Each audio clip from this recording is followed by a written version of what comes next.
and gentlemen, and thanks for joining me on this edition of the Bilingual News on Équinoxe Television, the first for the year 2021. President Paul Biya's end-of-year address to the nation highlighted issues that is affecting the economy. He blamed the increase in security spending for economic downturn for the year 2020. He equally appreciated the efforts of international partners during this period. Details with Innocent Aze. Dear compatriots, Cameroon's head of state acknowledges that the coronavirus pandemic and the declining global growth has affected the nation's public finance and the economy in 2020. While maintaining our growth targets, we had to take fiscal consolidation and economic support measures in order to weather these difficult times and enable the implementation of a recovery policy in 2021. Thus, a decision was taken to finalize African Nations Champions CHAN 2021 and African Cup of Nations AFCON in 2022 projects and to continue to implement plans for the reconstruction and development of the Northwest, Southwest and Far North regions. Despite these efforts, it is expected that Cameroon's growth rate, which has stabilized at about 4% in recent years, will witness a sharp decline in 2020 and that inflation will inch up. This is undoubtedly due to the impact of the global economic downturn and our domestic economic trends, especially the increase in security spending. However, Cameroon's economy has maintained a certain survival capacities despite the challenges. Thanks to support from our international partners, and in the event of declining the pandemic, there is reason to hope for recovery in the coming months. President Paul Biya drew attention of Cameroonians on the recent launch of the National Development Strategy (NDS), which replaces the Growth and Employment Strategy paper. The National Development Strategy defines the main thrust of our planning up to 2030. The document draws lessons from past experiences and sets new goals for the next decade, notably the structural transformation of our economy and inclusive development. It will therefore be necessary to step up the fight against poverty, unemployment, and the lingering informal sector. It will also be necessary to strive to achieve an 8% growth rate by embarking on the structural transformation of our economy and enhancing the effectiveness of public spending. This, according to the head of state, can only be possible if all the ingredients of achieving emergence by 2035 are galvanized, as well as continuation of the implementation of the social development policy, which was defined at the start of the current 7-year term, concerning youth employment, education, health, and the family. I am convinced. And concerning the Anglophone crisis and the coronavirus pandemic that has led to the death of several Cameroonians, the head of state urges all Cameroonians to continue respecting all the barrier measures. He equally promised tracking down all those behind the killing that recently occurred in Kumba, leading to the death of 7 children. Once more, Innocent Aze with details. President Paul Biya's 21 minutes end-of-year speech projected as main preoccupation of the state the COVID-19 pandemic, which has brought untold sorrow to families and paralyzed Cameroon's economy. Despite our efforts, COVID-19 plunged many families into mourning and seriously hampered the functioning of our economy and society. I take this opportunity to hail once more the dedication of our physicians, nurses, and health personnel as a whole, thanks to whom many lives have been and continue to be saved. Observing that many Cameroonians no longer respect government's barrier measures, the head of state reiterates needs to help health personnel curb spread of the pandemic. I urge you once again to put on your face masks, to wash your hands regularly, and to consult a physician or any other health personnel if you notice any symptoms. This is the only way to save lives and to curb the spread of the virus.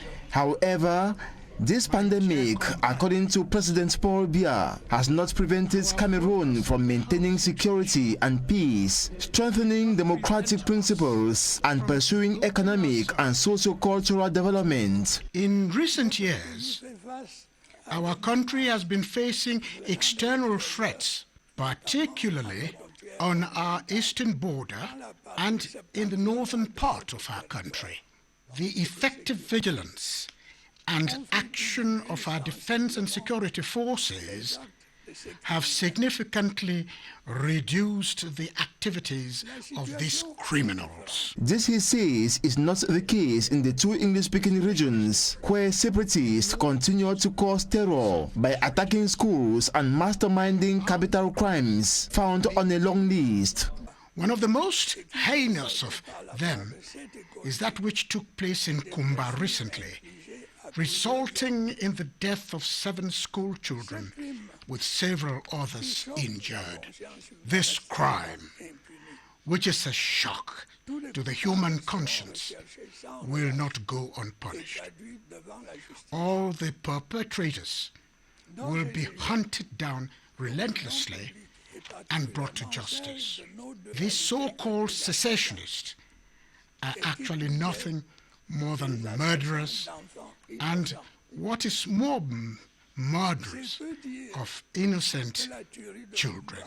To say that the Kumba carnage caused widespread outrage is an understatement. While declaring all those who support and sponsor separatist armed groups will be identified through an investigation and brought to justice, the head of state, on the other hand, extends yet another peace plant to those still holding arms in bushes to repent, regain the DDR centers, and be reintegrated like their peers into society.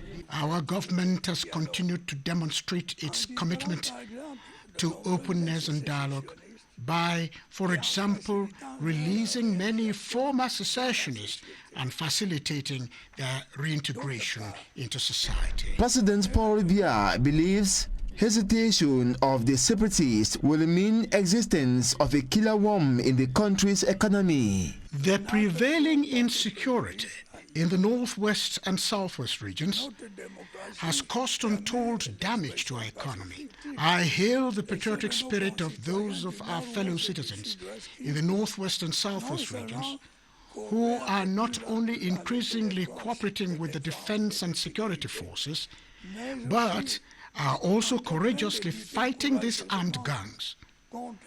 They have realized that these gangs are not acting in the interest of the people. He regrets the fact that a political party that failed in the presidential election and boycotted other elections, blaming the Anglophone crisis and the coronavirus pandemic, decided to rule Cameroonians on streets. Unfortunate attempts which failed thanks to majority of Cameroonians. Very few people took part in these marches, thanks to the majority of Cameroonians. Cameroonians, he adds, must remain united and determined, like in the past, to overcome challenges and achieve objectives. Long live the Republic, long live Cameroon. And onto our human interest page. While some persons were celebrating the new year, others were in pain as hospitals in Douala, particularly the Lakantini and the Nilong Hospital, received some accident cases as well as victims of aggression on New Year Eve and in the early hours of January 2021. Smart Chikan Gabriel compiled accident cases in the town of Douala. In front of the University of Douala, it was a motorcycle which was on top speed that knocked down a drunk pedestrian who was crossing the road. At the time the patrol team of the Mobile Intervention Police Unit, GMI-2, arrived, the victim was believed dead. But after first aid treatment, he miraculously woke up while the commercial bike rider saw his bike partially destroyed, with him sustaining a minor injury. At the Nilong District Hospital in the Douala 3 subdivision, when Équinoxe crew made a stopover, 3 patients were being rushed to the emergency unit of the hospital. All were victims of aggression. The persons who attacked them dragged their phones from them while they were on a bike, causing the bike to crash. The 2 ladies had severe injuries, while the man sustained bruises on his hands and knees. The doctor on call at the Nilong District Hospital told us the St. Sylvester night was less busier compared to the 24th, breaking the 25th of December 2020. It was at the Lakantini Hospital that we met several injured cases as a result of the feast. From the 31st of December to the night of the 1st of January 2021, we registered 10 patients, most of which were internal medicine cases, and we had 2 cases of road traffic accident. Then most of the emergency cases, road traffic accident, and the most cases of attack that we had 2 cases of attack and 6 cases of road traffic accident, between which we had head traumas, we had fractures and stuff.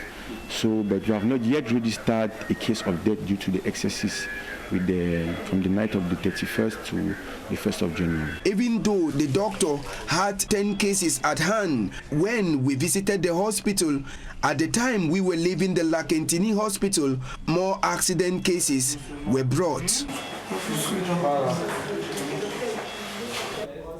And New Year Eve equally witnessed the arrest of an alleged phone and car thief. A house equally caught flames at the New Bell Bazaar neighborhood. Once more, Smart and Gabriel tells us more.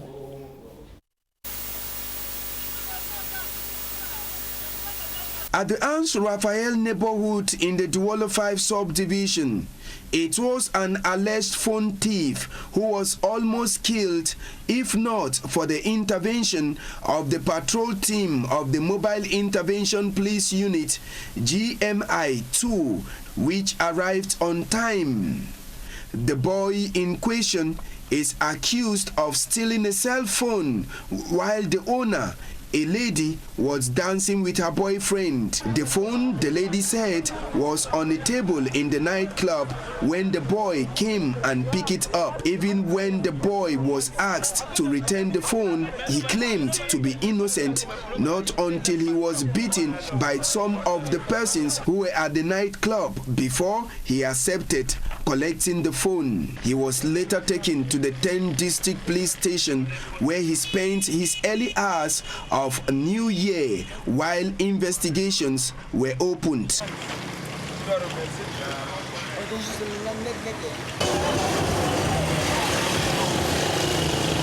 At the Oyak neighborhood in Douala 3 subdivision, a car that was reported stolen at 10 a.m. December 31, 2020 was located by the anti-gang unit of the Mobile Intervention Police Unit to GMI-2. At about 10 o'clock in the morning, we had a complaint that a vehicle was stolen with the registration number 466BN.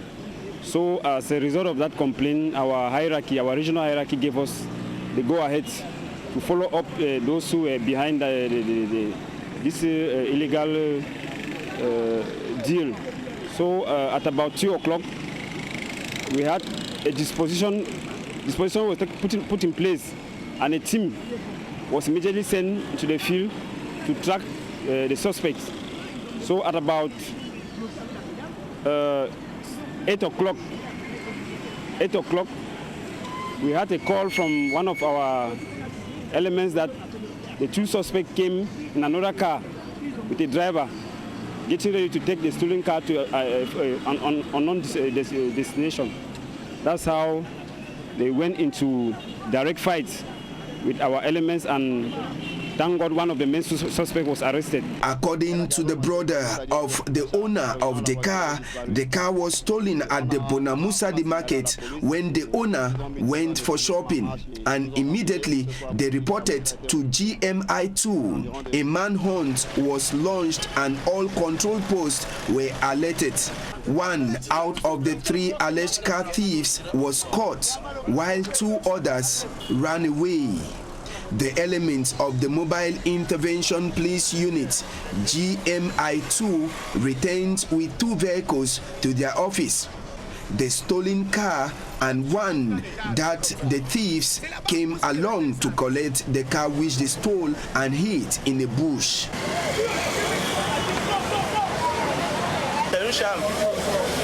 Finally, the last fire incident for the year 2020 in Douala occurred at New Bell, Bassa. Équinoxe Television learned that it was due to a gas explosion that the fire started, but the Army rescue team was present on time to limit the flames from spreading into other buildings in the same apartment. And that's it for this midday bilingual newscast on Équinoxe Television. Happy and prosperous New Year to you all.